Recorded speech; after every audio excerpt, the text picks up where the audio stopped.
नहीं, देखिए इस तरह के जो मुद्दे हैं उसमें हल तो सिर्फ बातचीत है जी। और मेरा हमेशा ये मानना है कि जब आप एक्सट्रीम पोजीशंस पे बैठ के जब चलें तो हल नहीं निकल पाता, तो दोनों पक्षों को फ्लेक्सिबल होना पड़ता है।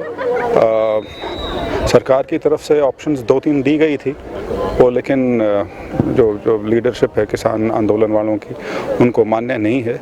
मेरा अभी भी ये मानना है और हमेशा से ही है, बातचीत अगर चलती रहेगी तो हल भी निकल जाएगा। इसमें क्या लगता है कि क्योंकि सिर्फ पंजाब के किसान कुछ बैठे हैं, कुछ वामपंथी संगठन के जुड़े हुए लोग, और हरियाणा के सिर्फ कुछ हिस्सों का है, बाकी पूरे प्रदेश की अगर हम बात करें तो कहीं से भी किसान इस आंदोलन से नहीं जुड़ा है। देखिए ये आंदोलन अभी जिस स्टेज पे है, ये स्टेज तो आप सही कह रहे हैं, वही है कि सिर्फ पंजाब के किसान और कुछ वामपंथी लीडरशिप के नेतृत्व में मेरे ख्याल से वो हैं।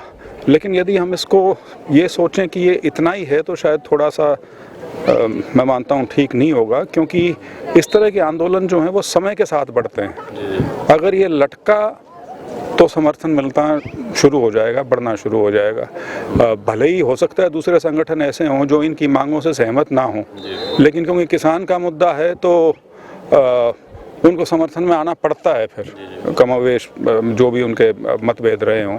तो इसको जितना जल्दी सुलटा लेंगे, क्योंकि देखिए जहाँ भी जनसमूह इकट्ठा होना शुरू हो जाता है और वो कई दिन तक यदि इकट्ठा रहे, उसके अंदर संभावना हिंसा की बहुत प्रबल हो जाती है और वो किसी के भी हित में नहीं होता, क्योंकि कानून व्यवस्था जो है वो किसी प्रकार से नहीं बिगड़नी चाहिए।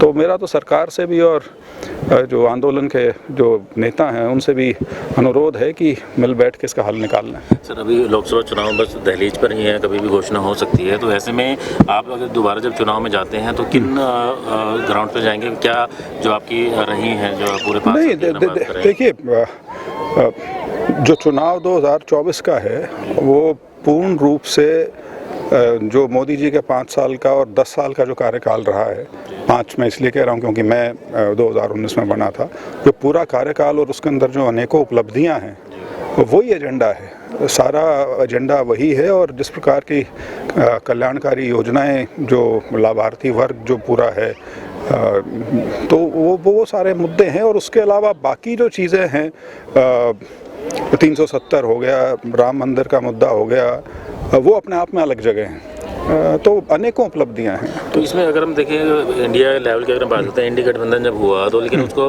जगह जगह झटके मिल रहे हैं, हरियाणा के अंदर, पंजाब के अंदर भी आम आदमी पार्टी कह रही है हम साथ में नहीं लड़ेंगे, अकेले चुनाव लड़ेंगे। तो ऐसे में मतलब क्या लगता है कि कांग्रेस को क्या पोजीशन रहने वाली, मतलब कांग्रेस की? देखिए मैं कभी चुनाव के बारे में प्रेडिक्शन तो नहीं करता, लेकिन इंडी गठबंधन जो है वो तो स्वाभाविक सी चीज़ है कि मृत प्राय है, मतलब आप उसको मानना चाहें कि गठबंधन है तो अलग बात है, लेकिन गठबंधन वाली कोई बात नहीं, क्योंकि आप यदि प्रदेश वाइज अगर चलें, प्रदेश स्तर पे यदि जाएं, तो ये जो गठबंधन है इनमें जो विरोधाभास है ये वो यही है कि ये सब अपने अपने प्रदेश में कांग्रेस से टूट के निकले हैं या कांग्रेस का वोट बैंक जो था वो उनके पास शिफ्ट हुआ है। तो ऐसा नहीं है कि वो बीजेपी को उस प्रकार से कोई हानि पहुंचा रहे हैं, तो उनकी आपस की लड़ाई है। अब वो कैसे उसको सुलटा पाएंगे वो बड़ा मुश्किल काम है, क्योंकि अभी तक तो आसार यही हैं कि वो सुलटने का कोई आसार ही नहीं है।